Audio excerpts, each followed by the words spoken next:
If your meta performance looks like a roller coaster, one great week, then two bad ones, and you can never seem to work out which ads are actually your winners, there's usually one reason behind it. And it's not your creative, and it's not the algorithm having a bad month, it's the way you're testing and managing your ads is actively working against the algorithm. I'm going to show you the two ways this happens and exactly how to fix both. Quick bit of context, our team manages hundreds of thousands of dollars in meta ad spend every month across e-commerce brands.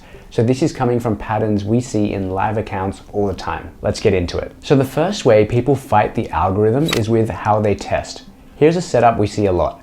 A brand wants to test a lot of creative, so they launch each new ad in its own ad set. One ad per ad set, forcing some spend into each one, and then look at the in-platform CPA across a few days to decide what works and what doesn't. And look, on paper, it feels really scientific. Every ad gets its own little test, and to be fair, you're still getting data this way. The problem is how much you can actually trust it. For the algorithm to properly optimize an ad set, that ad set needs to get out of the learning phase, and that takes around 50 conversions a week. So if you do the maths on that, your target CPA is $100, one ad set needs about $5,000 a week, which is over $700 a day just to exit learning. Now, if you're launching 20 ads a week, each in its own ad set, there's pretty much no realistic budget that gets all of them through learning.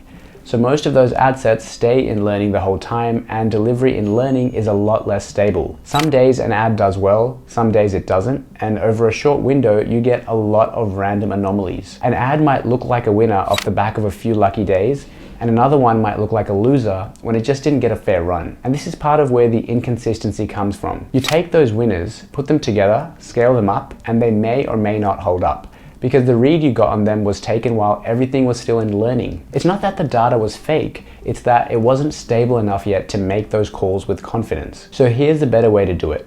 Consolidate your testing. One testing ad set funded properly. The formula is simple, your target CPA times 50 divided by 7, and that's the daily budget it needs. Then instead of one ad per ad set, you put a batch of 5 to 10 ads in there together. And every ad in the batch should be genuinely a different concept, like a testimonial versus a before and after photo versus a demonstration video or a UGC piece. They compete against each other inside one ad set that's actually getting enough volume to read properly. The algorithm pushes spend to what's working, and because the ad set can get out of learning, the read you're getting is a lot more reliable. Losers get turned off after about a week. The next batch of fresh concepts comes in to compete with the surviving winners.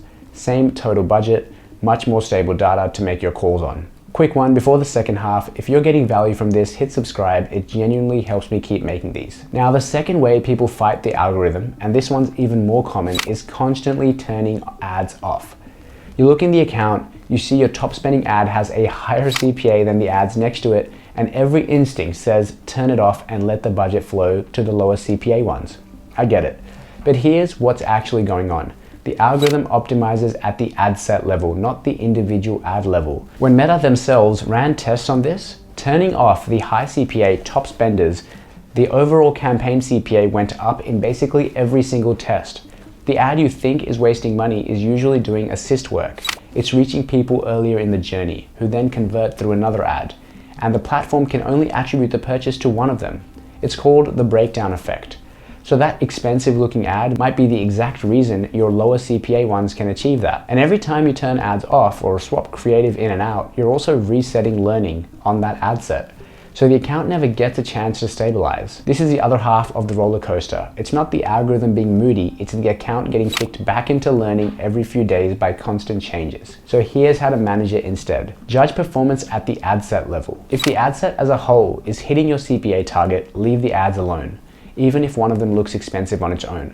You only turn off an individual ad when the ad set is trending above target, and you can clearly see that one ad is dragging it down, real spend with no conversions over a week or more. And the stuff getting basically zero spend, that's housekeeping, so you can clean it out and turn that off every week or two. Otherwise, hands off. The less you interfere, the more stable the whole account gets, and weirdly, the better it performs. So when you zoom out, both of these problems are really the same thing. Fragmented testing starves the algorithm of data, and constant intervention keeps resetting the data it does have. Fix both, consolidate your testing into properly funded batches, and stop touching ads unless the ad set gives you a clear reason to. And you'll usually watch the account settle down within a couple of weeks.